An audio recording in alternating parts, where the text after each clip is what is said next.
Good afternoon and welcome to another episode of Que-stead-Que. What you gonna do? I don't know, but something's gonna grow. Well, you guys, I am out here in the hothouse. Look at the temperature. It's over 100 degrees in here, but I just opened her up so it will cool off real quick. Look at here. Theodora is pumping out the leaves, y'all. There's another new one coming on right there. Okay, so Theodora's doing good. Let me get my little sunglasses, my safety glasses. Y'all, I've got a semi-big job on today. First of all, and I'll show you that in a minute. Okay, I'll show you what I was getting ready to talk about in a minute. Look at there, y'all. I got a tomato, and there's one right there on the vine. See how good the peppers are doing? You guys, here's the big job for today. I've got to move every last single green bean plant out of the greenhouse. My flowers dropped and I didn't get any green beans. I saw a few of them and they look deformed, the ones that I do have, because there's one. Nope, that's a leaf. Anyway, the green beans that I did see, and I'm gonna have to pull all these up out of the things here, so they're gonna stress out on me. And the 5 containers of green beans, these flowers are safe. But I found out last night that green beans don't like high heat. It has been very hot here in the greenhouse. Look at there, y'all. Look at the peas. They have to be moved out too. So I'll be getting and look at these pepper plants. I added that nitrogen and they just started doing what they're supposed to do.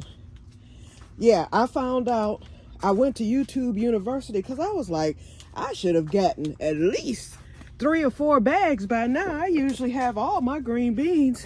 Hold on, let me set up the camera. I said I usually have all my green beans by mid-July. I haven't gotten not one. I saw a few, but the flowers are dropping. And when I went to YouTube University, I put, what fertilizer does green beans need to produce? And I'm like, I've never had problems with green beans before. So then all these different videos came up about green beans and growing them and all this. And the number one thing, it said that if your flowers drop, the heat is too high. I was like, oops, I know exactly what the problem is. So I'm gonna be supplementing this year for sure, but I'm gonna try to salvage what I have. I've got so many green beans. I should have been getting the flush of a lifetime and haven't gotten anything. So hopefully I can save them. So that's today's job. I'm gonna put you on pause while I'm doing that, and then I'll take you out. I'm gonna put the green beans on the deck, on those crates there, and hope nothing gets a hold to them. And then they'll also go, I'm gonna put the peas on that table, the brown table there by the barbecue pit.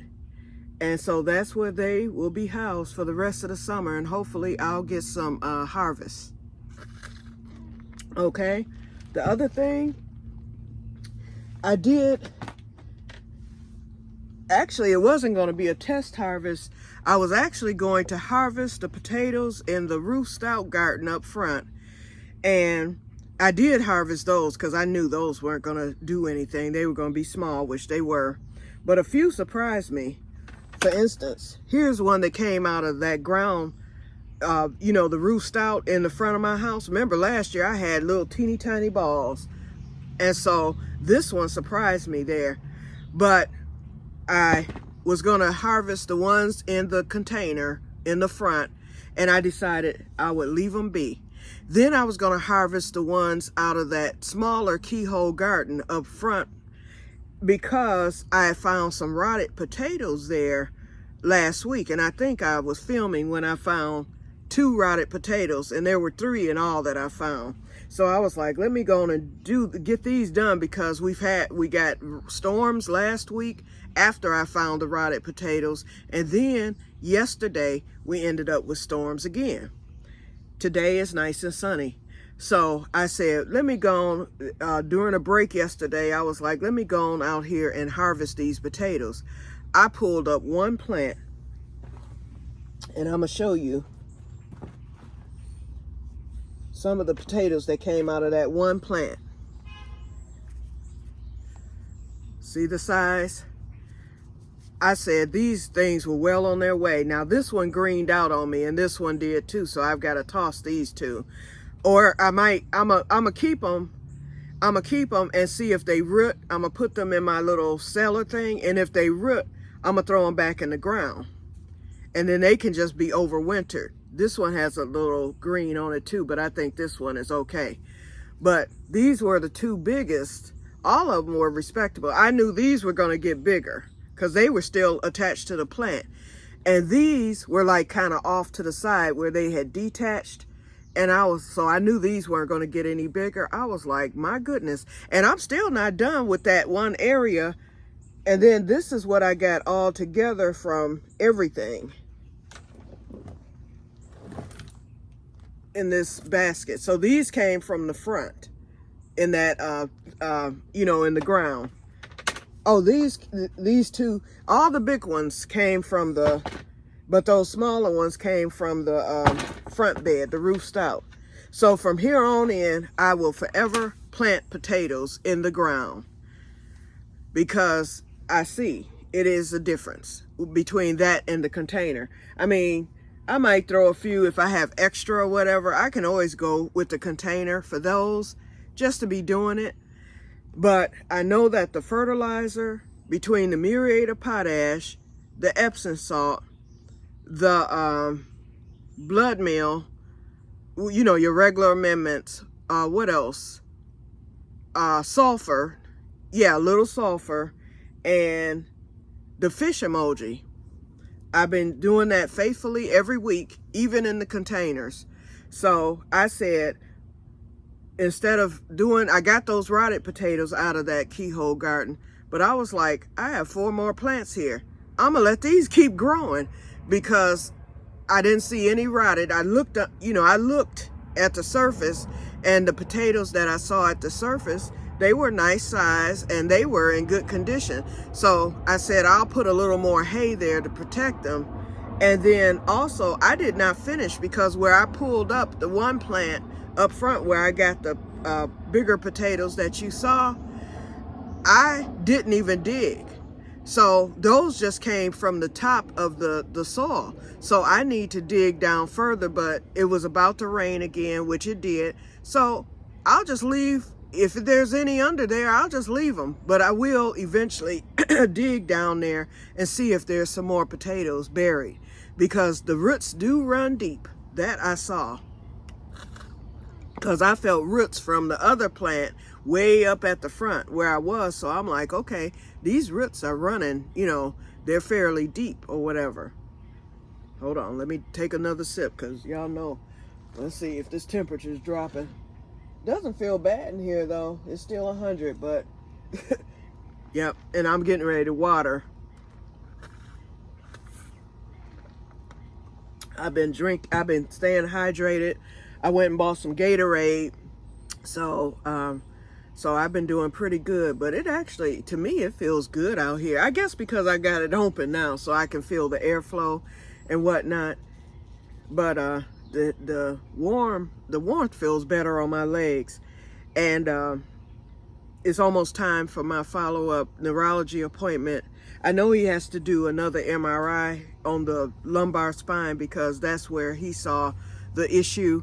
He said he saw just the beginning of a plaque there. And so, yeah, I'm gonna request he do that, because I think it's something more going on with my legs than just MS. So hopefully I don't have, because what he's going to be checking for is plaques and spinal stenosis. I pray I don't have spinal stenosis, because Lord knows that would be a mess.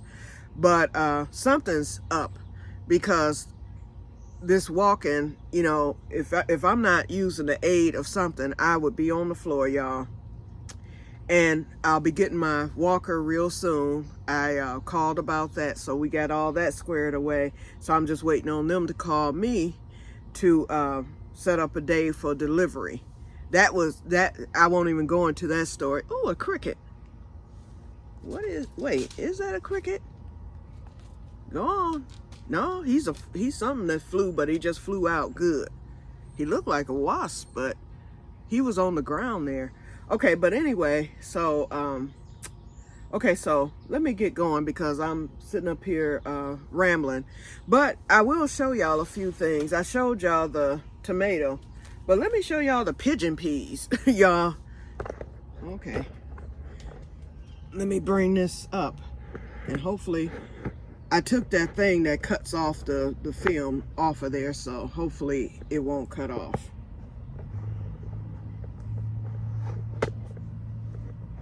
I'm gonna show y'all the pigeon peas, then I'm gonna put y'all on pause, do what I have to do, and then we'll go outside.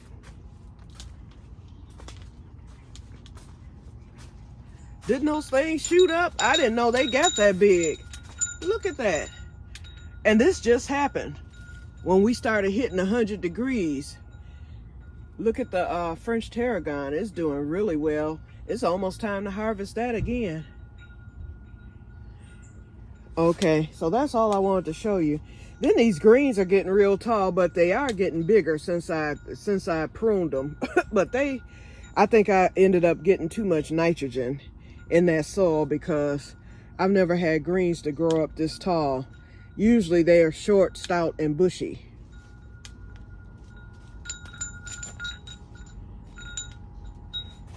And then, like I said, the peas and the green beans. So the ones that are in the deck garden will come out and they're going to stress for me.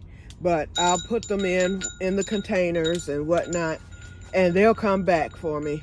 But yeah, they are really, really stressed right now. They're actually dying. So I'm going to get this done immediately. So the next time you see me, I will be outside. Okay, so I'm going to put you on pause, and I'll see you once I'm done in here. Shall return.